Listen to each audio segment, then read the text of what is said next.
La última ocasión habíamos nosotros abordado en el caso de Charles Taylor esta cuestión de los impensados y cómo a veces bajo la influencia de estos impensados solemos como comprender mal las cuestiones fundamentales que involucran ciertos fenómenos. En este caso, por ejemplo, habíamos abordado la cuestión de la religión.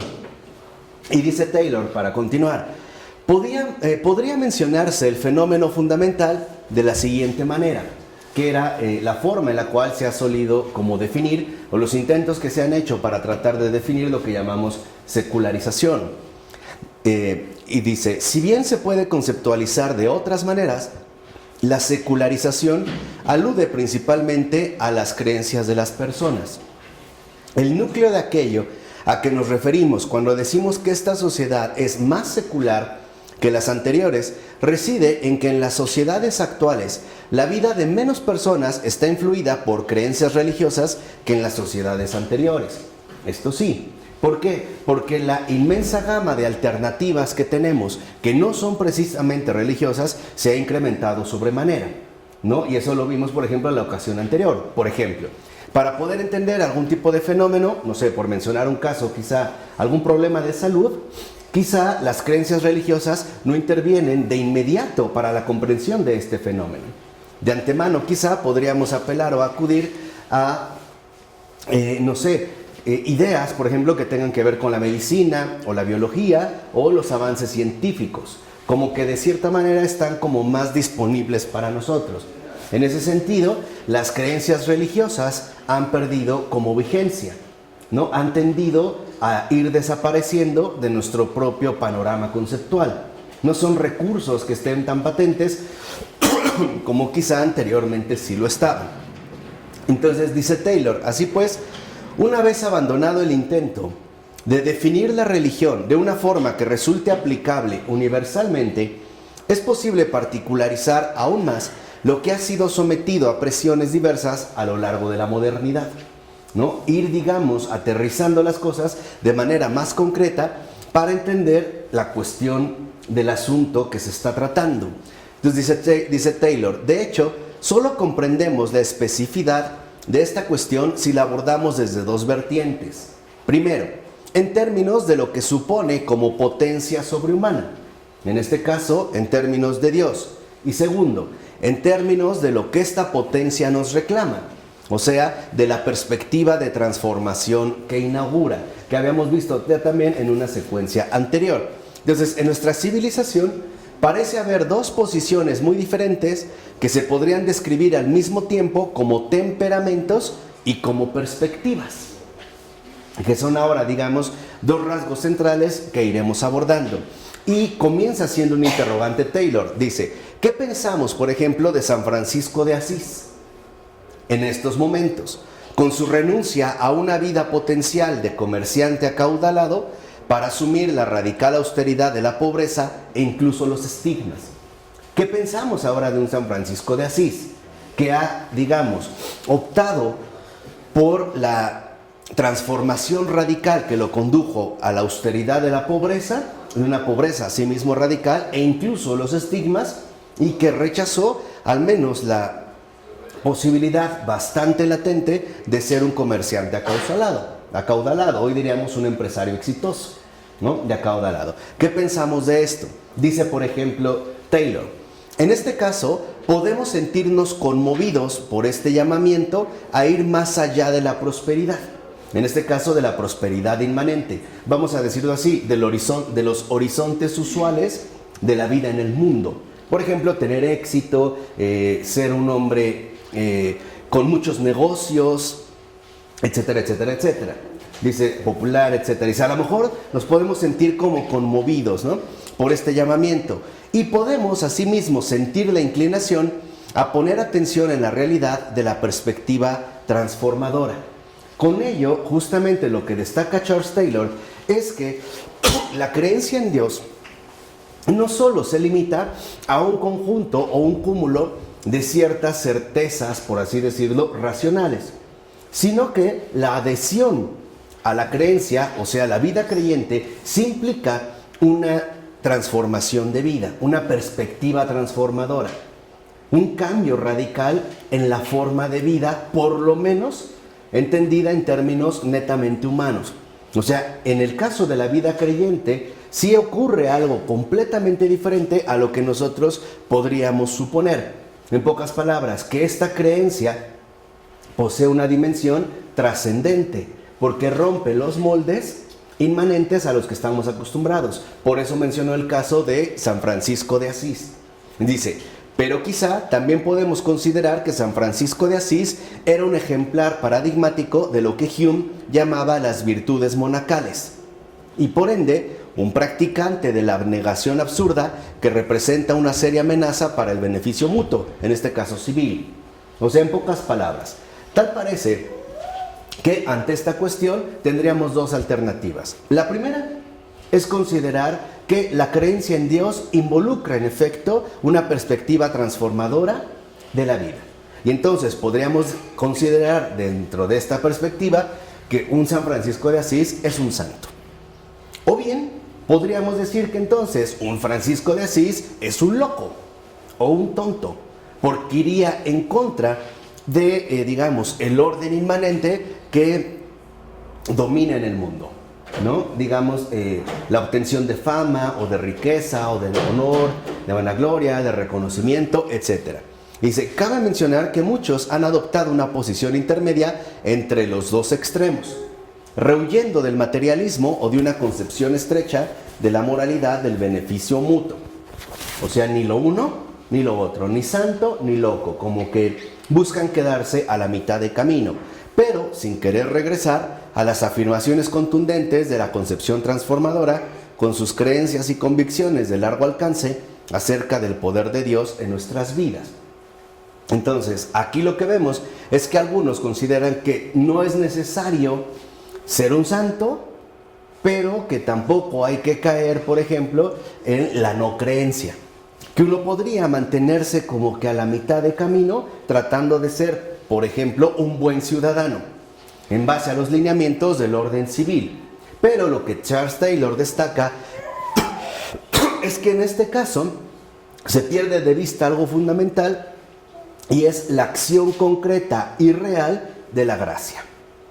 Porque finalmente la gracia es la que permite la aparición de personas como Francisco de Asís y en general de los santos que rompen, por decirlo así, con nuestras estructuras habituales de vida y que nos llevan a un plano en este sentido superior. Ahora, dice en este sentido Taylor, este tipo de posición intermedia no es para nada insignificante, ya que en algunas sociedades contemporáneas puede llegar a representar la postura mayoritaria. Y esto es cierto, ¿no? Hoy muy pocos, por ejemplo, hoy vemos que la mayoría no aspira quizá a la santidad, pero tampoco a la increencia. Como que trata de mantenerse en un nivel, pues sí, de creyente, tal vez no según las religiones oficiales o tradicionales, pero bueno, trata a lo mejor de adaptarse, ¿no? Como tibio. Una especie de tibieza o algo no definido claramente que no lo excluye, digamos, del ámbito religioso. De manera, dice Taylor, que podríamos situar el punto cero de la cuestión en la siguiente afirmación, en tanto representa el núcleo primordial de la secularización. ¿Qué es lo que sucede? ¿Que realmente ha desaparecido la religión? No. Lo que sostiene Taylor, y es más interesante, es que la modernidad ha desembocado más bien en el declive de la perspectiva de transformación. ¿Qué significa esto? La modernidad no ha eliminado la religión, pero sí la acción de la gracia. Esa es la gran diferencia. No niega la religión. Lo que niega es la acción real y concreta de Dios en el mundo. Esto sí. Por eso el mundo nos ofrece una multiplicidad cada vez mayor de creencias. Por resumirlo en una frase que pertenece a Fabrice Cadillac. Él dice en uno de sus textos, por ejemplo, el diablo no quiere un mundo sin Dios, quiere un cristianismo sin Dios. Eso sí, esa es la clave. No se trata de decir que Dios no existe, no. Se trata de convencernos que Dios existe, pero es irrelevante. que no necesitamos absolutamente nada de Él y que todo lo podemos arreglar por cuenta propia. Eso es lo que ha hecho más bien la modernidad. Porque hoy ciertamente no podemos decir de manera generalizada que somos menos religiosos. No, incluso lo mostró Taylor, al grado de que cada vez aparecen, por ejemplo, más sectas o más grupos que parecen definirse en términos de una cierta religión. Lo que sí digamos, la modernidad ha buscado declinar es el hecho de que Dios sí actúa y de que su gracia es real.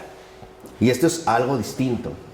Podemos decir que en el sentido literal, la modernidad no niega a Dios, niega la intervención de Dios.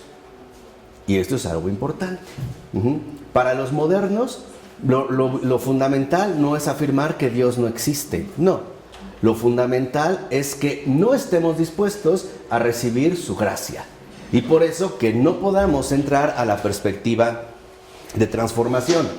Y esto lo menciona Taylor, dice, lo cual significa que la modernidad busca más bien anular el poder transformador de Dios en nuestras vidas.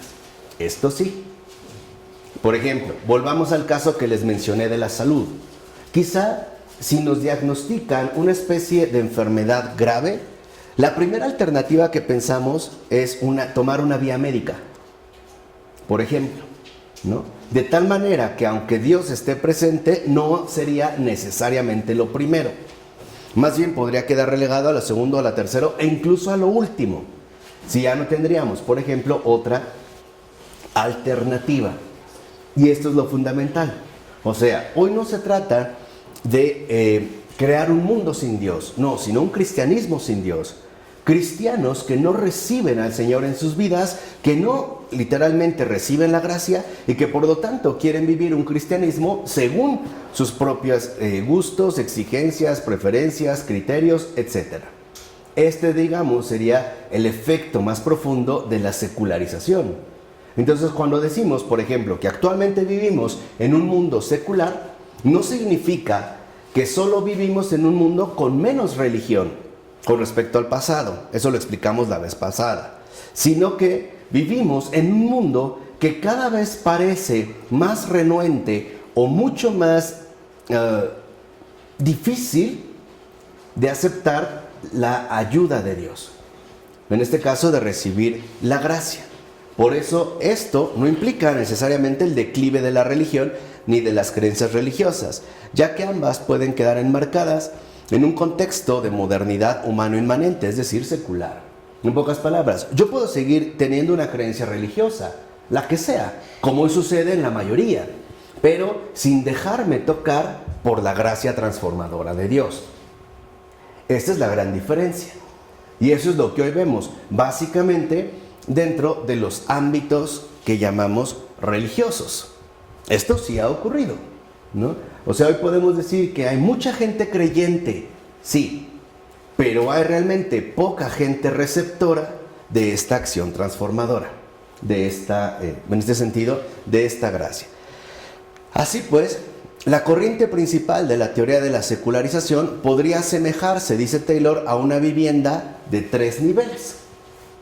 La va a asumir, digamos, como en un plano arquitectónico.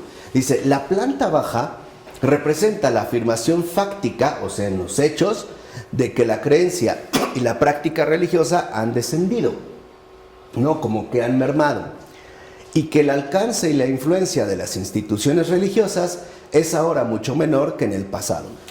Esto, en una parte, es cierto.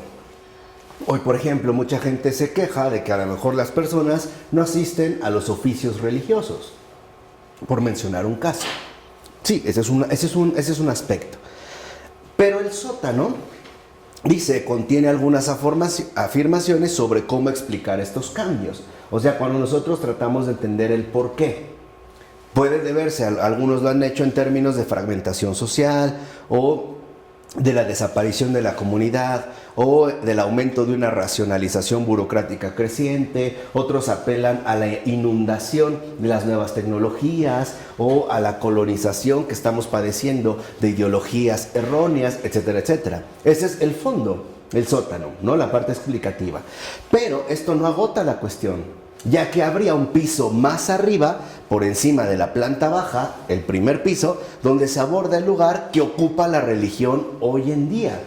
Entonces no solo se trata de decir que la religión de cierta manera ha disminuido, aunque si lo vemos en pocas palabras, la práctica religiosa ciertamente no ha desaparecido. Podemos decir que incluso se ha incrementado, aunque no sea de la manera ortodoxa. Dijimos, hoy asumen, por ejemplo, no sé, la Deep Ecology o los ecologistas radicales asumen este compromiso de vida, incluso bajo una perspectiva religiosa, como un credo que le da sentido a sus vidas. Ok, sigue siendo una forma religiosa, pero eso no es todo. Se puede explicar desde diversas perspectivas. Lo importante es ver, ok, ¿cuál es el verdadero lugar que ocupa la religión hoy? ¿Cuál es, digamos, el lugar en el que la religión en estos momentos está por lo menos ubicada? Más o menos. Y esto no está ni en el primer nivel ni en el sótano. Tendría que estar arriba. Por eso dice, buena parte de la confusión acerca de si estamos de acuerdo o no con la secularización procede de la impresión o énfasis que ponemos en torno a qué ubicación del edificio nos importa. Entonces muchos dicen, no, es que el mundo actual es menos religioso. Ya vimos que no. Las explicaciones para tratar de entender este fenómeno pueden ser muy diversas. Pero si solo nos quedamos ahí, no estamos teniendo una perspectiva más amplia. Tendríamos que subir al primer nivel y darnos cuenta, en realidad, cuál es el lugar que ocupa la religión. Entonces dice, por ejemplo, Taylor, si por ejemplo de lo que hablamos es solo de la planta baja, entonces hay acuerdo generalizado acerca de la deriva general de lo religioso, aunque no hay acuerdo general con respecto a los otros niveles, por ejemplo el sótano o la planta alta.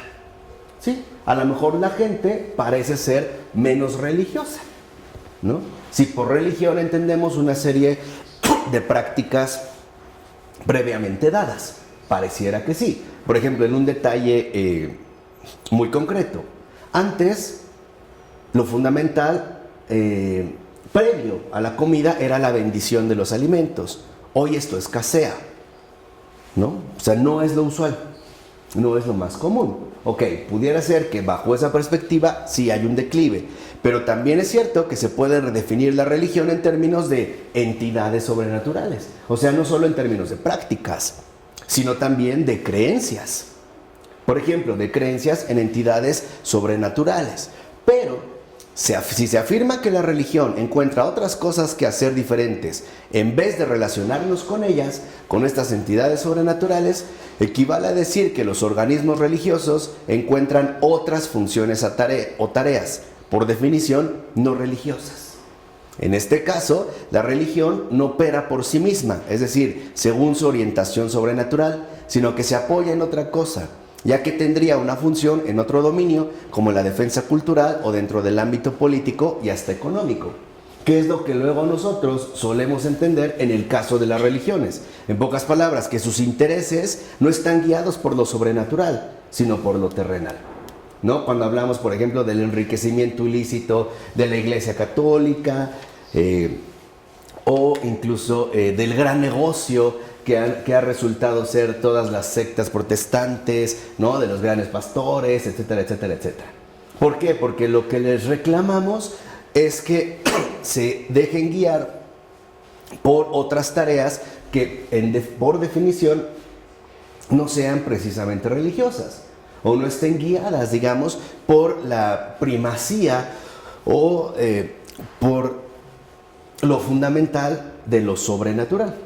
Y esta ha sido una queja constante, ¿no? Por ejemplo, en los tiempos ya de San Bernardo, en la reforma del Cister, lo que hace San Bernardo, y es un movimiento generalizado, es echarle en cara a los prelados el alto nivel que han desarrollado de mundanidad, ¿no? O sea, en pocas palabras, que tal parece que les interesa lo mundano y no precisamente lo sobrenatural. Lo mismo pasa con un San Francisco de Asís o un Santo Domingo de Guzmán y básicamente con todos los reformadores. Esto es común, o sea, esto ha sido, digamos, una línea delgada que muchas veces no se ha sabido mantener. Pero cuando se ha caído en un exceso, Ciertamente, la propia Iglesia ofrece los medios para remediar situaciones de este estilo. ¿Vamos o no? El caso más reciente, el Papa Francisco. Ahí tenemos otra situación similar. En el caso del Papa Francisco, vemos cómo también delata los abusos o la mundanidad de la Iglesia, ¿no? Y cómo es fundamental volver a lo esencial. En este caso, al predominio de lo sobrenatural. Entonces, lo que esto parece llevar implícito es que en las condiciones propias de la modernidad, la religión ya no es una fuerza motivadora independiente, o sea, en tanto potencia sobrenatural, sino una más de las estructuras inmanentes del mundo. Una institución más entre otras, que de hecho es una de las grandes tendencias que se empezaron a generar desde el siglo XIX a partir, por ejemplo, de propuestas o explicaciones antropológicas del fenómeno religioso. En pocas palabras, que la religión es una parte esencial de las estructuras fundamentales del ser humano en el mundo. Que así como necesita una economía para administrar, por ejemplo, las cuestiones comerciales, pues también necesita una religión para administrar las cuestiones personales, en términos de creencias, sin tener precisamente un origen sobrenatural. Por eso, diversas explicaciones materialistas, como la marxista y sus múltiples derivados, consideran que la religión es siempre superestructura y por ende que debe explicarse mediante motivaciones materiales como los procesos económicos o políticos, lo cual niega ya de entrada toda eficacia y realidad sobrenatural trascendente a la aspiración religiosa. Y esto es muy importante, porque han sido al parecer las interpretaciones dominantes o los impensados de los cuales partimos. Hoy para mucha gente la Iglesia no es más que una institución terrenal más, pero adornada con el velo de lo sagrado o de lo divino. Muchos de entrada ven en la Iglesia un gran negocio disfrazado de sacralidad. Y esto no es nuevo para nadie, pero esto tampoco es nuevo para la humanidad en general. ¿Por qué? Porque la tendencia es considerar que la religión no es algo sobrenatural. En pocas palabras, que la religión, y en particular la Iglesia Católica, sigue siendo un invento humano. De ahí que las tendencias, por ejemplo, ya liberales o del criticismo o el historicismo liberal a partir del siglo XIX, afirmaran algo concreto con respecto al cristianismo. Su resumen es muy sencillo: Cristo sí, Iglesia no. Esa ha sido la tendencia. Cristo sí como un maestro respetable, un ser humano ejemplar, alguien inspirado, alguien divinamente inspirado, que nos ha dicho mucho, pero que la Iglesia corrompió al querer utilizarlo o explotarlo para sus propios intereses. Por eso ha habido muchos críticos, por ejemplo, que consideran que la Iglesia Católica, como la conocemos, es un invento de Pablo, del apóstol Pablo, no es de Jesús. Es un poco para que vean a partir de qué nosotros lo vamos abordando. ¿Quiénes creen eso, perdón? ¿Quiénes creen? Dentro de la línea materialista de la superestructura. Vamos, bajo la visión marxista, en pocas palabras. Claro, que es un invento de Pablo. Ese es de Pablo, ¿no? Entonces se lo echan al apóstata de Pablo. Pero él no la hizo, él la desarrolló. Claro. La explicó. La explicó para los paganos. Porque esa era su misión, nada más. En este caso, entender la universalidad de la Iglesia, que abarcaba también a los paganos. Pero la raíz, eso es lo que quiero que entiendan, la raíz de la Iglesia no es natural, es sobrenatural. Por eso San Agustín decía que las raíces de la Iglesia están en el cielo. Allá están sus raíces, no aquí, en este, digamos, sentido sobrenatural. Por ello, para muchos afirman que la religión o toda religión solo está, digamos, explicada o entendida a partir de una explicación materialista, que es lo que hace rato les comenté. Lo más, digamos, grave en este sentido, desde la visión materialista, es la eliminación contundente de lo sobrenatural. Esto es, digamos, un daño grave que nos ha causado el materialismo. El perder de vista la eficacia concreta y real de la gracia. En este caso, de lo sobrenatural. ¿Sí quedamos? ¿No? Esto, digamos, nos ha ido como bloqueando cada vez más.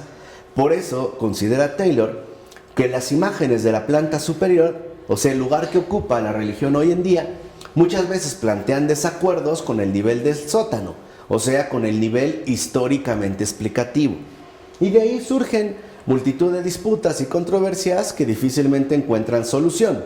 ¿Por qué? Porque no quedan sin impugnar, sin indagar, sin criticar las presuposiciones enmarcadoras. Dice, por ejemplo, aquella poderosa presuposición enmarcadora que sostiene que la era moderna de la tecnología es incompatible con el mundo encantado y con la magia, y que por eso mismo lleva a cabo una afirmación universalizadora de la religión en general como algo de plano no aceptable. ¿No? Partimos ya de presupuestos fijos. Dice, quizá podemos expresar las presuposiciones enmarcadoras, los impensados, no impugnadas en dos dimensiones relacionadas. Uno, la tesis de la desaparición. Dos, la tesis epifenoménica. ¿Qué sucede en este caso? La primera tesis, la tesis de la desaparición, afirma que la motivación independiente para la creencia y la acción religiosas tienden a desaparecer bajo las condiciones de la modernidad. O sea que en los tiempos actuales, por ejemplo, las creencias religiosas ya no son necesarias. Pues tendríamos otros recursos más para poder llevar adelante nuestros propios asuntos humanos. ¿Lo vamos? Por ejemplo, hoy ante una enfermedad, quizá para nosotros la oración no tiene ningún papel. Más bien quizá tendría la prioridad una visita al médico, o una consulta y tomar un medicamento.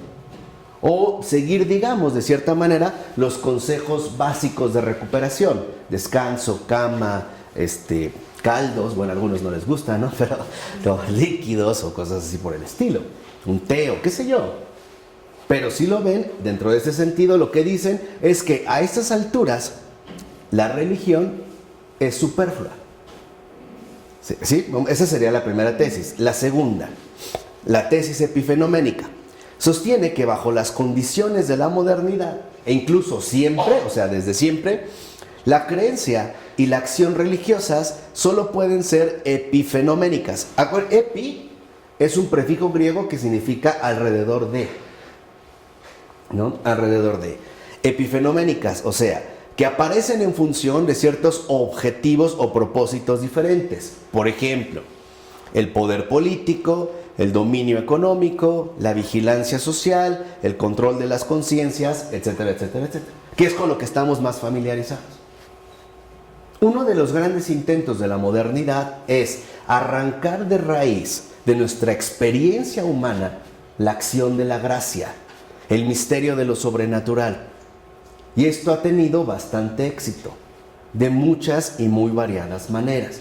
Entonces, lo que hoy, por ejemplo, para muchos representa la religión, no es más que un instrumento de control, ya sea con fines políticos, económicos, sociales, psicológicos, etcétera, etcétera, etcétera, etcétera. Pero ya partimos de eso de entrada. O sea, para nosotros, en este caso, por ejemplo, la Iglesia Católica y todas las religiones no tienen que ver absolutamente nada con algo sobrenatural. No son más que una institución entre otra institución. Necesarias, sí, para tratar de mantener bajo control la sociedad humana. Pero sin una raíz o sin un origen verdaderamente sobrenatural. Muchos es lo que consideran. De entrada, digamos, ya tienen como esas presuposiciones enmarcadoras no impugnadas. Pero lo consideran porque no quieren a Dios, no es por la iglesia misma. No, claro, no lo quieren En un fondo, que no quieren a Dios. No anhelan la verdad, ¿no? Sí, no anhelan la verdad, pero no son tan estúpidos, ¿no? Pero hay una tendencia, o sea, hay, digamos, como un encuadre aquí. Dice, quizá podamos expresar las presuposiciones enmarcadoras no impugnadas. No está ya. Ok. Dice, como es natural, hay personas que sostienen algo parecido a estas dos afirmaciones. Con ello, podemos comprender por qué pueden estas resultar plausibles para personas que ocupan y defienden firmemente la perspectiva inmanente. Porque pueden parecer plausibles ya sea A, porque las personas que suscriben este punto de vista les parece que la ciencia ya ha refutado a la religión.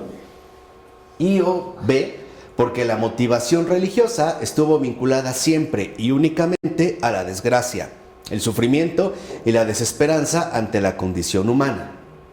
En este caso, la religión entonces aparece como el consuelo mediocre y ficticio de dicha condición. Y sí, para muchos también llegaron a sostener que la religión no era más que el consuelo mediocre que los hombres se habían inventado ante la condición humana trágica. Será un consuelo de que, ok, aquí la verdad es que vivimos muy mal, nos ha ido muy mal y no tenemos más que inventarnos un mundo más allá lindo que podemos llamarle cielo o nirvana o qué sé yo. Bajo estas dos líneas, digamos, dentro de estas funciones explicativas. De ahí que, por ejemplo, como en Marx, cuando los seres humanos tomen el control de su mundo y de su sociedad, el impulso religioso hasta entonces mantenido se deba atrofiar hasta por fin llegar a desaparecer. Ya no es necesaria. Ya uno se dará cuenta de que no necesitamos consuelos mediocres en un más allá, si todo lo podemos construir acá. En el caso, por ejemplo, de Marx, es clara una postura que podríamos definir como un mesianismo invertido. ¿Por qué el mesianismo invertido?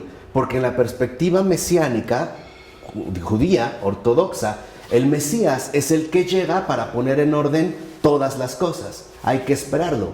Por eso hay una espera mesiánica, hay una esperanza mesiánica. Hay un deseo de que el Mesías arribe. Viene de allá para acá. Con Marx la cosa cambia. Ahora la redención no llega de allá, se hace desde acá. Y el Mesías esperado ya llegó. En el caso de Marx es la clase trabajadora, o lo que él llamaba el proletariado. Entonces el proletariado es el que debe de llevar a cabo la acción redentora en el mundo. Esta acción redentora en el mundo tenía, digamos, como principios básicos, eliminar las diferencias con respecto a las clases sociales y también eliminar las diferencias con respecto a los modos de producción. Pero en pocas palabras, es un mesianismo invertido porque el Mesías es inmanente, la clase proletaria, y es el que va a llevar a cabo justamente la redención de todo el mundo. Pero sigue siendo una visión mesiánica. En este caso, por ejemplo, la que sigue precisamente Marx. Entonces, ya no necesitamos esperar un Mesías. Necesitamos, en este caso, alentarlo a que lo lleve a cabo. Por eso, por ejemplo, la consigna de Marx de proletarios del mundo entero, unidos, es un grito mesiánico. Es como llamarle al Mesías a que despierte, ya está. Solamente a que despierte para llevar a cabo la transformación del mundo, que es otra de las tesis famosas de Marx, ¿no? Ya no se trata de pensar al mundo, sino de transformarlo, ¿no? Poner manos a la acción. Aquí encuentra cabida, por ejemplo, aquella enérgica aspiración-predicción de un Renan. ¿Qué decía Renan? Llegará un día en que la humanidad ya no crea, sino que sepa. Un día en que conozca el mundo metafísico y moral como conoce ya el mundo físico. Era otra de las tendencias. Mientras más avance la ciencia, menor necesidad tendremos de creencias religiosas. Y así como conocemos el mundo físico, también descubriremos lo que llamamos mundo metafísico y moral. En pocas palabras, para Renan, como para muchos otros, lo que vale es la idea comteana de que la ciencia finalmente acabará con la religión, que es una idea que, dicho sea de paso, corresponde con la vieja aspiración materialista racionalista. Acuérdense, para Augusto Comte, en su teoría o en su proyecto de las tres edades, ¿no?, la fundamental es la edad positiva, donde el triunfo de la ciencia conduce al progreso definitivo de la humanidad. Y ya las creencias religiosas son supersticiones superadas, ¿no? Por decirlo así, antigüedades innecesarias para el mundo científico, para el mundo positivo. Sin embargo, dice Taylor, tal parece que tal predicción nunca se llevó a cabo. ¿Por qué? ¿Por qué a pesar de los afanes de los materialistas, de los racionalistas, de los positivistas, de los marxistas, etcétera, ¿por qué nunca desapareció completamente la religión? Dice Taylor, quizá porque más que un triunfante materialismo racionalista universal de abolición de la religión, lo que al parecer tomó auge fue una indiferencia generalizada. Y esta es otra cosa. Hoy más bien la gente no se opone a la religión, es indiferente, exacto, no le importa. Pero eso no era parte de las predicciones. No eran realmente, digamos, como parte fundamental de lo que se esperaba. Hoy simplemente lo que pareció desartarse es una indiferencia generalizada. Dice Taylor, en efecto, la fragmentación de la cultura religiosa ha derivado hacia una indiferencia generalizada que se da ya por un hecho y que pasa en gran medida incuestionada. No es que la gente no crea, es que es indiferente a esas cuestiones. Ya no tienen peso para ellos, no son relevantes, no forman parte, por decirlo, de su hábitat cotidiano, carecen de peso. Si tú, por ejemplo, le dijeras quizá a un jovencito que vaya a misa, la primera pregunta que te puede hacer es, ¿y para qué? ¿Para qué tengo que ir? ¿A qué? ¿A qué voy? ¿No? O sea, ¿qué voy? No tiene para él un sentido concreto. Dice, quizá no se espera ya que la ciencia acabe con la religión, sino que ésta termine simplemente desvaneciéndose de nuestro entorno. O sea que ya, la ciencia ya no tiene como meta acabar la religión, sino que debido a esta indiferencia, quizá la religión se vaya extinguiendo por sí sola poco a poco, ¿no? Que es ante lo que muchos al parecer reaccionaron cuando le dijeron al Papa Benedicto XVI, Santo Padre, las iglesias se están vaciando, están quedando vacías. Y él respondió, ¿y qué? ¿Y qué? Dice, ¿cuándo ha sido la iglesia definida en términos de números? Y él lo dijo claramente, que se vayan, porque nunca han estado aquí. Que se vayan. Porque le ofrecían, por ejemplo, propuestas de renovación litúrgica, que en México adquirió un auge fuerte. Entonces decían, no, padre, es que la tenemos que hacer más atractiva. Y entonces el Papa decía, ¿cómo que más atractiva?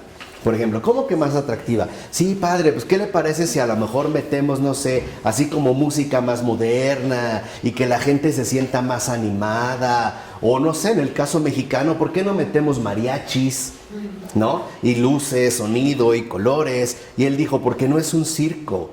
El atractivo de la celebración litúrgica es Cristo crucificado y resucitado. Ese es el atractivo. Por eso al centro está el altar. No necesitamos engañar a la gente tratando de hacer atractivo algo que en sí mismo no lo es. Eso es lo que hace el mundo. El mundo nos engaña con atractivos falsos para esconder su propio vacío. Enmascara su vacío. Dice, aquí no. Por eso la iglesia es austera. Porque se trata de que todo se concentre en la contemplación del misterio, que es Jesús. Entonces dijo, no se trata de que las iglesias se llenen, se trata de que los creyentes se llenen del misterio. Esta es la diferencia. Conservar la verdad. Exactamente. No se trata de número, no es cantidad, es calidad. No.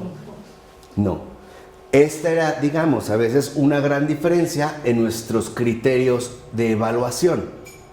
Hay gente que considera que porque una iglesia está llena, es como muy buena. No necesariamente. No es esto lo fundamental. Lo importante no es que las iglesias estén llenas, sino que uno se llene de lo sobrenatural, que uno literalmente esté empapado, escurriendo de gracia, que uno sude y exude santidad. Ese es el fin, ese es el propósito. No de que las iglesias estén llenas. que nosotros estemos chorreando literalmente gracia, que donde pasemos dejemos ese rastro de gracia, ese perfume a santidad. En pocas palabras, dejemos el testimonio de Cristo. ¿Vamos bien? Esta es justamente la gran diferencia. ¿Qué es lo que hoy ha sucedido? La gente se ha vuelto indiferente porque primero nos quisieron convencer que lo sobrenatural, la gracia, la acción transformadora de Dios no es real. No es real. Por ejemplo, hoy me parece que incluso las personas más creyentes atraviesan una tentación seria, y es la tentación de pensar que la oración es ineficaz, que no sirve de mucho, o que quizá no sirve para nada. Y es una tentación, ¿eh? De hecho, es un pecado. Y todos lo hemos experimentado, por muy creyentes que seamos. ¿Por qué? Porque es lo que dijo Taylor, no somos inmunes a la cultura en la cual vivimos.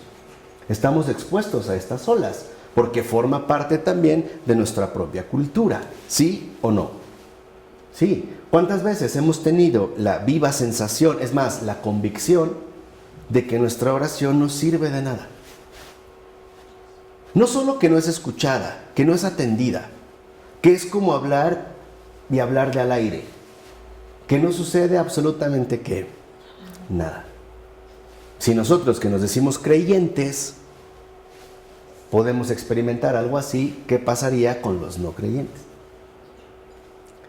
Por eso un gran teólogo, también contemporáneo, llamado Tomás Halík, checo, si mal no recuerdo, ha escrito unos textos, pero entre ellos uno muy importante se llama Paciencia con Dios. Él dice que la diferencia entre el creyente y el no creyente no es una cuestión de creencia religiosa, sino una cuestión de paciencia. Dice que el ateo es el que se impacienta rápidamente, porque las cosas no suceden como él esperaría.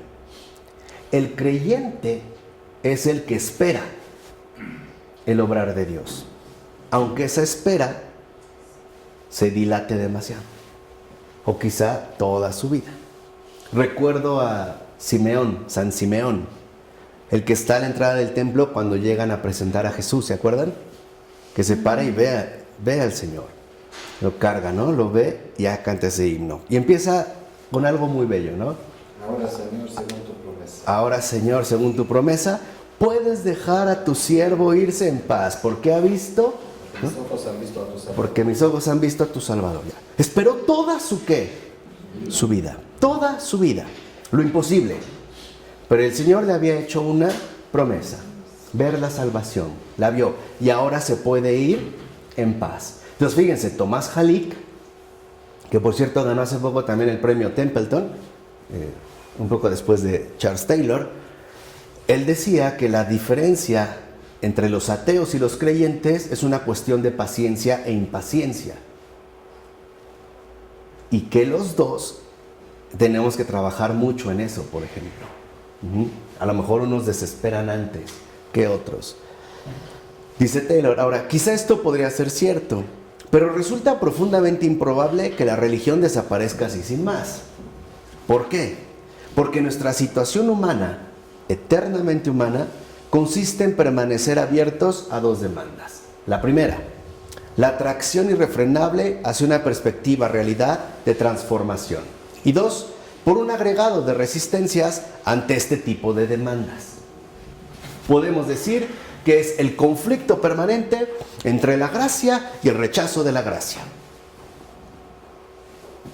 La cuestión entonces central no es si Dios existe o no existe. La cuestión central es, ¿qué tanto le permito actuar en mi vida? ¿Qué tanto le recibo o qué tanto le rechazo? ¿Qué tanta apertura y disponibilidad tengo? O bien, ¿qué tantas renuencias y bloqueos es que mantengo? Esta es la cuestión central. Realmente, digamos, dentro de estas líneas es que nos movemos. Por eso dice nuestra sociedad en Occidente, que es lo que hemos estado repasando, pero ya estamos estudiando también Oriente. Y empecé retomando a Bizancio, ese otro ese otro titán, ¿no?, de nuestra cultura que salvó o que posibilitó la aparición de Europa. Pero bueno, en Occidente, la primera demanda arrastra hacia alguna forma de fe cristiana. Por ejemplo, cuando las jovencitas europeas descubrieron en Santa Teresa de Calcuta la opción de una vida en verdad auténtica, una perspectiva de transformación radical. Y decidieron dejar quizá las luces de las Europas para irse, ¿no?, a los claroscuros de la India o de Calcuta. O cuando alguien se siente llamado, por ejemplo, por la vida monástica o por la vida religiosa.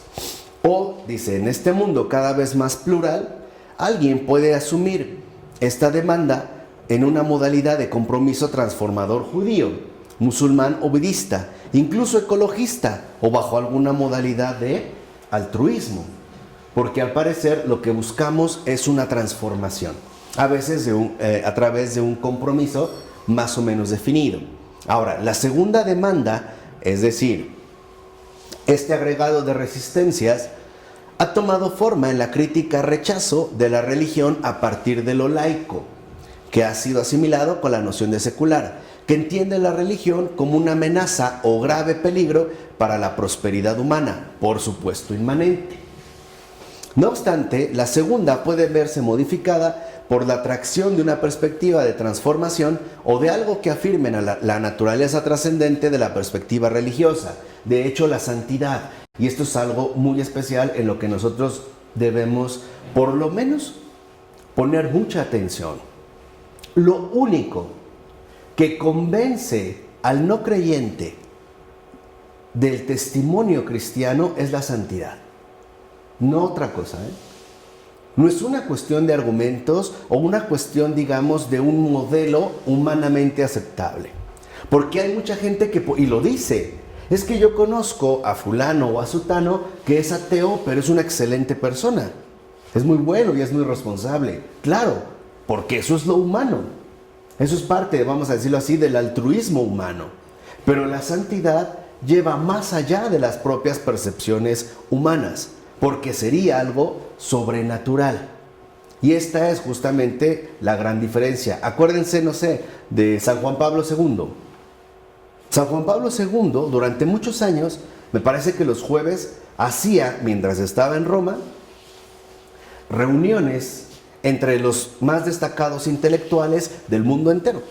Y hacían una mesa redonda y se ponían a discutir temas filosóficos. Y había de todos, no solo eran católicos. Había judíos, ateos, agnósticos, etcétera, etcétera, etcétera. Y no obstante, lo respetaban, no a lo mejor por su teoría filosófica o porque era el Papa. Había algo más. Ahí había algo especial, que para ellos en ese sentido era importante. Lo mismo ocurre en Teresa de Calcuta. Sabemos que la India es mayoritariamente hinduista y musulmana, ¿no? Prácticamente la Iglesia Católica es la minoría, es una minoría muy reducida. La pregunta es, ¿por qué la respetaban? ¿Por qué no la agredieron? Por su santidad. Por su santidad. Veían ahí algo más, algo más. Y la santidad, sabemos, es lo que inspira, como ya nos dijo en su momento Pavel Florensky, es lo que inspira realmente el reconocimiento y la alabanza hacia Dios. Dice, mientras que la primera, si es vulnerable a todas las dudas y vacilaciones que surjan de las poderosas imágenes de la prosperidad en nuestra cultura. Lo que vemos es que ambas posturas serían igualmente frágiles. Ahora, esto no significa, y es muy importante, que todo el mundo viva atribulado por esta cuestión. No, pero sí que todos somos vulnerables en el sentido de que pueden darse circunstancias en las que se pueda llegar a sentir la fuerza de la demanda opuesta, lo que yo les dije ahorita. Pudiera llegar a experimentar, por ejemplo, el hecho de que a lo mejor una demanda alternativa a la mía, una oferta distinta a la que yo vivo, me pueda, como decimos, mover el tapete. A lo mejor me puedo preguntar, ¿no será que estoy yo equivocado? ¿No será que estoy exagerando? ¿No será que los planteamientos de este ateo, de este protestante, de este ecologista, de este judío, de este musulmán, etcétera, incluso de este hereje o de este apóstata, es más convincente? Sí nos sentimos movidos. Es más, muchas veces sí nos sentimos perturbados. ¿O nunca de verdad se han preguntado, ¿en serio estaré en lo correcto? ¿Nunca han sentido como la opresión del mundo? De que casi te quiere decir, ¿estás equivocado? Por ejemplo, ayer tuve una discusión con un señor acerca de los disfraces del Halloween, ¿no? Y todo porque él disfrazó a su niña de bruja. Me dijo, ¿tú disfrazarías así a tu hija? Le dije, no. Y se soltó, ¿no?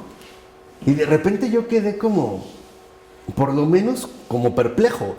Dije, ¿no será que soy intolerante o que estoy abusando, exagerando? Eso es a lo que se refiere Taylor. Tal vez no abandonamos nuestras posturas, pero sí nos sentimos vulnerables. ¿O no será que soy retrógrada? ¿O no será que no estoy a la altura del mundo moderno, del mundo contemporáneo? ¿No? Dice, y esta situación proviene de una secularización que ha ido tomando forma en los últimos siglos. De hecho, esta situación de vulnerabilidad se puede datar en el periodo posterior a la Segunda Guerra Mundial, más concretamente en la década de los 60 y sus posteriores secuelas. Debemos ver pues que la interpretación de la secularización no es lineal, como si se tratara de algo inalterado, en este caso la religión. No, pues la religión se fue extinguiendo, triunfó la ciencia y así, y se acabó. No, es algo muchísimo más complejo. Más bien, debemos observar que las formas de la religión cambiaron de forma real en una manera concreta, que de hecho prosigue su avance hasta el día de hoy.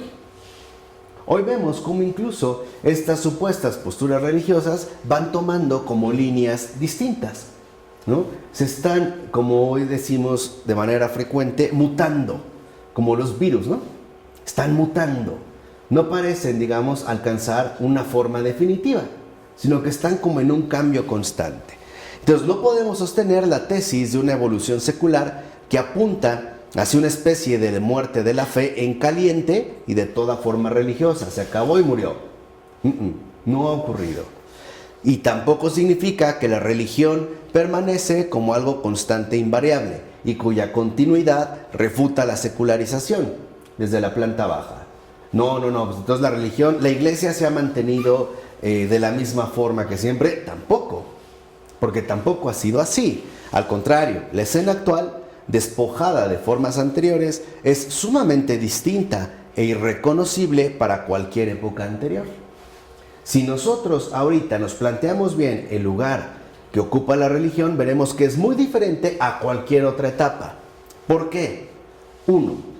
Porque nuestra escena actual está marcada por un ruido de fondo saturado de un pluralismo de perspectivas, tanto religiosas como no religiosas y antirreligiosas, en las que el número de posiciones asequibles parece incluso incrementarse sin fin. Esa es la característica fundamental de la modernidad y del lugar que ocupa la religión en esta modernidad, pluralismo de perspectivas. ¿Cuántas alternativas de creencias tenemos hoy en día? Y cada vez aparecen más. Cada vez aparecen más. Y dejen que llegue todavía, que suba la marea roja proveniente de Oriente, especialmente de China y de India, que están tomando tanta fuerza. Esperen a que suba la marea y van a ver todavía más alternativas, más propuestas. Entonces la escena actual está marcada por grandes dosis de debilitamiento mutuo. Y esto es algo peculiar, que es el efecto debilitador del pluralismo. ¿Se acuerdan que en un momento lo explicamos? Lo que hace el pluralismo es debilitar las posturas definidas. ¿Será que esto es lo correcto? ¿Cuántas veces hablas con personas que tienen opiniones distintas y pareciera que en efecto, por lo menos te tambalean? Lo que yo les decía, te hacen sentir inseguro, como si estuvieras fuera de juego, ¿no? O sea, no podemos ser invulnerables a este tipo de realidades. Ejemplo, ¿pero qué de malo tiene que mis hijos se pongan un disfraz? Un disfraz. O en esta controversia reciente de, pero ¿qué de malo tiene que mis cenizas sean arrojadas al mar o plantadas en mi jardín? ¿No? Por poner un ejemplo. O sea, para que vean cómo no podemos escapar a esta situación. Y sí, por tanto, de inestabilidad. En el sentido de que el movimiento rector parece oscilar permanentemente entre perspectivas diferentes en constante aparición. ¿Qué significa esto? ¿Cuál es uno de los rasgos fundamentales de la creencia contemporánea? La inestabilidad. Es decir, el debilitamiento. ¿Nunca han llegado a dudar de sus convicciones? De sus certezas de creencia? Hablamos de las creencias. ¿Será que esto está bien? Esto es moderno. Esto es algo típicamente moderno, la inestabilidad, que se ve reforzada por la constante aparición de perspectivas diferentes y que es la línea del mercado de consumo que se ha implementado también en el modelo social. Vamos a ponerlo desde un ejemplo económico. Hoy, al parecer, una persona no está plenamente satisfecha con el teléfono móvil que adquiere. Porque las perspectivas diferentes de constante aparición que surgen lo muestran inestable con respecto a lo que ha adquirido. En pocas palabras, hoy la satisfacción que obtenemos por la compra realizada es de muy corta duración. Y esto es obvio si vivimos en una economía de consumo. El consumo requiere, ¿no?, la adquisición permanente, interminable. Hoy, al parecer, es la misma lógica mercantilizada la que se ha adoptado en la creencia. No sé si les ha pasado que de repente una persona dice, no, pues ya va a yoga, después Feng Shui, ahora ya hace meditación no sé qué, ahora ya fue un curso de milagros, ahora ya es adoración perpetua de las no sé qué, y después no sé qué. ¿Pero por qué? Porque esta constante aparición de perspectivas diferentes, al menos a nosotros, sí nos hace muy cercanos a una inestabilidad. Podemos decir que nuestro compromiso de fe es inestable. Si no inestable, por lo menos vulnerable a las tendencias que hoy en día se van generando. ¿Cuántas veces una persona te dice, pero mamá, ¿qué tiene de malo que yo me junte con mi novio a vivir y no nos casemos? Por ejemplo, es para que vean las situaciones concretas. ¿Qué de malo tiene que mi novio se quede en la casa a dormir en mi cuarto? En lugar de arriesgarnos a andar en la calle o irnos a un hotel, mejor en la casa. Y uno entra en conflicto. Sí entramos en conflicto, seamos sinceros. Porque uno si dice no, pero híjole, entonces si lo va a hacer allá, entonces mejor aquí, ¿qué hago? ¿La dejo o no lo dejo? ¿Le doy permiso o no le doy permiso? Ahí se ve nuestra inestabilidad. Dentro de estas, digamos, gama, ¿no?, de alternativas. Por eso dice Taylor que en consecuencia la proporción de creencia es menor y la de no creencia mayor que nunca. ¿Por qué? Porque a final de cuentas el pluralismo parece definir el desvanecimiento y debilitamiento de los compromisos religiosos definidos en el mundo contemporáneo, que ha sido el efecto más tóxico y destructivo del pluralismo. El debilitamiento, el desvanecimiento de los compromisos religiosos definidos en el mundo contemporáneo. De hecho, no solo de los compromisos religiosos definidos, de los compromisos en general. Veámoslo de esta manera. Porque hoy también mucha gente no cree en el matrimonio definitivo.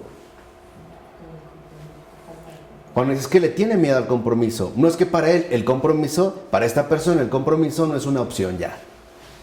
Lo importante son las perspectivas diferentes que pueden ir apareciendo.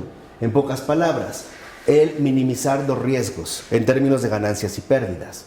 ¿Para qué me voy a casar si en algún momento puedo encontrar una oferta mejor? Dejamos, por así decirlo, el campo abierto, ¿no? Ya no cerramos los compromisos definitivos. Antes podíamos decir, ¿no?, hasta que la muerte nos separe. Ahora más bien, tal parece que es hasta que el aburrimiento nos separe, ¿no? Es algo ya indefinido, ya no hay estos compromisos definidos. Y lo vemos quizá hasta en nuestras propias prácticas habituales de vida. Tal vez a lo mejor una persona se siente llamada a estudiar guitarra. 2, 3 semanas le empiezan a doler los dedos y la dejó. Ya no. Ah, pues ahora flauta. No, pues le dolieron los dientes. No, pues entonces ya no. Y así, estamos brincando. Ahí se ve la inestabilidad. Por eso para nosotros nos es muy difícil mantener una postura firme y decidida. Y en ese sentido, seamos sinceros, todos, todos, estamos siendo todos, somos esta cultura. De una o de otra manera, las decisiones que tomamos llevan una cierta reserva de incertidumbre. Al menos bajo situaciones, y mientras más delicadas sean, más nos invade la duda. ¿Será lo correcto? Pongamos un ejemplo. Mi hijo hizo algo, lo castigué. Y después digo, ¿no habré exagerado? Veamos, o sea, yo había tomado un compromiso, pero me cuesta mantenerlo. Pero es también por la presión del mundo. Este es el mundo. Esa es la lucha espiritual del mundo. ¿Sí lo vemos? Por eso es importante detectarlo. Porque si lo ven, es justo el debilitamiento de los compromisos, sobre todo religiosos, definidos, lo que más nos ha venido a perjudicar. Y es eso lo que nos ha hecho sumamente inestables e indecisos, por no decir también ya inseguros. Antes, cuando uno decía sí, era sí. No había alternativas, por eso la palabra pesaba. Se podía hablar de palabra de honor. Hoy cuando una persona dice sí, es quién sabe. Tal vez hoy sí, mañana no. ¿No? Hoy te puedo decir me encantas, mañana es que te odio. Hoy te pude decir en el chat o en el Facebook, eres la persona más linda del mundo, y se la dije a la hora a otra persona. Tú ya no. Ya no hay como estos compromisos definidos. Lo vemos en todo. ¿Por qué? Porque nuestra cultura, en efecto, está invadida de pluralismo. Y lo que hace el pluralismo es debilitar los compromisos definidos. Lo que importa para el pluralismo es deteriorar los compromisos definidos y de apantallarnos con las perspectivas diferentes que de constante aparición. Por ejemplo, una persona puede comprar el último modelo de iPhone y cambiarlo cuando salga el más reciente. Aunque esté nuevo, seminuevo, no le importa. No hay un compromiso con ello. Lo mismo pasa en el caso de los autos. ¿A poco nuestros abuelos se compraban un auto cada año? No. ¿Por qué no? Los hacían para volar. Que ahorita todo tiene Porque estaban fecha de hechos. caducidad. Sí, ahorita son todos desechables. Para nosotros, entonces, digamos que el pluralismo lo que ha hecho es ponerle etiqueta de caducidad a todo. No solo a los alimentos, también a nuestras realidades humanas, no humanas. Por eso hoy es normal, bueno, es anormal, pero dentro de nuestra cultura es común que los jóvenes no quieran casarse. Claro, ¿para qué se van a casar si hay una caducidad? ¿Para qué damos un paso si al final nos vamos a terminar separando? Y esto lo vemos todavía reforzado por toda la serie de códigos civiles, legales, políticos, económicos que se van implementando día con día, ¿no? Hasta en el sistema de administración tributaria, el SAT. Por ejemplo, tu firma electrónica tiene una cierta fecha. Y es para que estés pasando lista. Tienes que ir a checar. Te dejaremos 2, 3, 5 años, pero tienes que regresar. Hay una actualización y tienes que volver. O sea, esto es a lo que voy.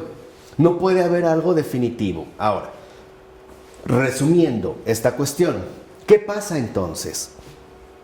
¿Qué se requiere para recibir plenamente la gracia de Dios? Firmes compromisos. Un compromiso definitivo. ¿Qué pasa con la tendencia pluralista? No hay. No hay entrega. Eso es lo delicado. Lo delicado es que hoy nuestra cultura nos ha debilitado en una dimensión muy concreta, la capacidad total de entrega, o sea, del compromiso definitivo. Y no nos vayamos solamente a la cuestión religiosa, seamos honestos. No solamente no nos entregamos a Dios, tampoco entre nosotros. Ni siquiera nos entregamos plenamente. Siempre nos reservamos bajo un cálculo, ¿no?, de probabilidades, hasta cierto punto. ¿O no han escuchado esa frase tenebrosa de, por ejemplo, a la mujer ni todo el amor ni todo el dinero? Ahí vemos la no entrega. O sea, no. ¿Cuánta gente te ha dicho, no le digas todo a tu esposo o a tu esposa? Guárdate algo para ti, ¿eh? Guárdate algo, o sea, sí, dile a tu esposa que ganas 22, pero son 25. Resérvate algo para ti. Eso es lo que hemos perdido. En nuestra cultura, la inestabilidad se refleja con nuestra incapacidad contemporánea para una entrega definitiva. Y la comunión con Dios es un compromiso de entrega definitivo. ¿Sí me explico? Por eso es importante tomarlo en cuenta. Porque esta es una realidad que en efecto padecemos todos los contemporáneos. Dar un paso en sentido definitivo nos aterra, porque de antemano ya estamos saturados de la toxina del pluralismo que nos ha debilitado y que nos ha llevado hacia una postura sumamente inestable e insegura. Por ello, quizá lo mejor que podemos hacer es recuperar la firmeza de los compromisos y la firmeza de la entrega, sin miedos, sin temores. Darlo todo, siempre, hacerlo todo, por todo, con todo. Esa palabra me gusta, ¿no? Con todo, todo, o sea, con una entrega decidida. Hoy para muchos, simplemente el saber que lo vamos a dar todo nos espanta. Nos puede llenar de terror. ¿Por qué? Porque hoy se ha debilitado nuestra capacidad humana de entrega, es decir, de sacrificio. Para nuestra cultura, la entrega y el sacrificio no tienen ninguna validez. Confort. No hay esta noción de entrega. Y por ello es que en efecto, en el nivel precisamente de las creencias, hoy para nosotros lo fundamental es recuperar de nuevo la capacidad plena de la entrega. El sortear las dificultades que en nuestra época tenemos que atravesar. No son precisamente dificultades intelectuales. Por ejemplo, hoy no tenemos en boga una gran herejía, ¿no?, como pudo ocurrir en los tiempos patrísticos. No, pero sí tenemos un fenómeno cultural que nos pega de otras maneras. O que bien ciertamente nos pega de otras formas. ¿Cuántas teorías nuevas no aparecen que nos pueden resultar a veces hasta más convincentes, más atractivas? ¿Será?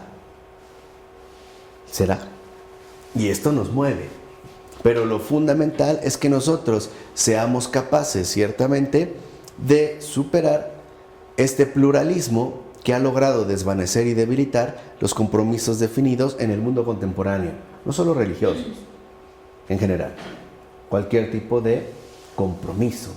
Hoy para nosotros lo inestable es la regla, no lo definitivo, ¿no? Ahora uno no piensa arraigar, sino estar en fuga permanente. Hoy estamos como en fuga constante, somos fugitivos. Antes a lo mejor una persona se pasaba toda su vida construyendo una casa. Hoy no. Puede comprar, vender, irse aquí, pasarse allá y andar brincando de un lado a otro. Pero no olvidemos que una planta que no arraiga, o sea que no echa raíz, no crece. No crece. Es más, si tú arrancas una plantita cuando apenas está echando raíz y la trasplantas, corres el riesgo que se muera. Por eso, en síntesis, ¿cómo se puede vencer el pluralismo? Permaneciendo quietos. Así. Quietos. Manteniéndose quietos. Manteniéndose estables.